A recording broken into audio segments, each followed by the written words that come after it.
Welcome to the third edition of Culinary Bards. Thanks so much for watching my videos. If you haven't, if this is your first time, well, welcome, and maybe subscribe because there's going to be more coming.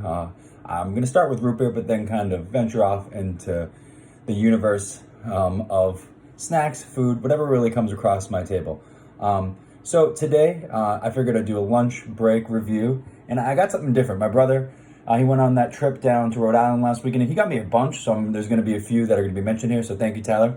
He got me something different. He got me this Oak Creek root beer. They have an original one, but this is their blonde barrel-aged root beer. As you can see, it's pale. I don't know if I like that, but hey, I'm going to give it a try.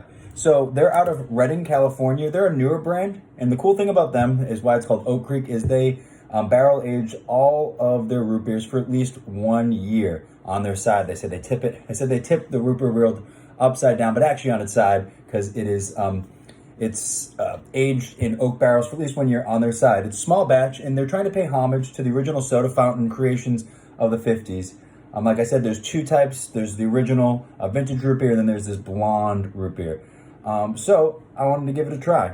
I'm pretty excited because I've never tried a clear or a clearish root beer. So here we go.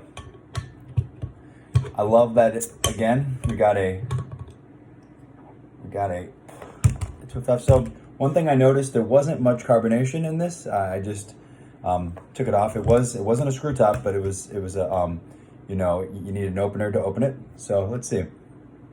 Ooh, I'm interested to see because some of the people said it has a smoky finish. So let's see. I don't get any smoke off that. Definitely a lighter smell though than the other root beers I have. As you can see, I got a new root beer mug. These guys will be coming up shortly. Let's see. Definitely a lighter smell.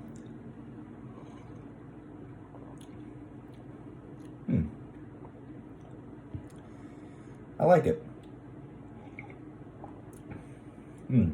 It's got a smooth finish, not much of a head. The carbonation isn't really there. I do like it. It's opening up a little bit on the second taste.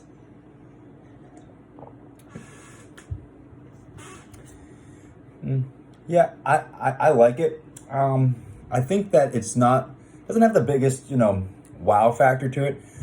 I feel like a lot of the flavors are muted. And it kind of makes sense. I mean, maybe it's just like my eyes playing tricks on me, but it seems thinner. Maybe it's just because of the color.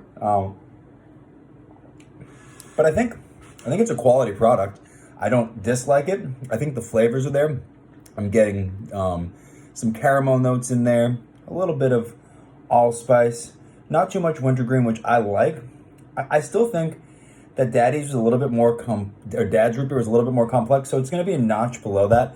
I'm going to give this a 7-8 just because I think that it needs to have a bigger, bolder flavor. That's what I'm looking for in a root beer, is to really kind of have that big punch of flavor in my mouth, and that's just not what I'm getting with this one. I think it's a quality product. I think it's worth trying, and the novelty of it being, a clear root beer is cool. But I'm going to give it Oak Creek a 7-8. Worth the try, but not the best. Thanks.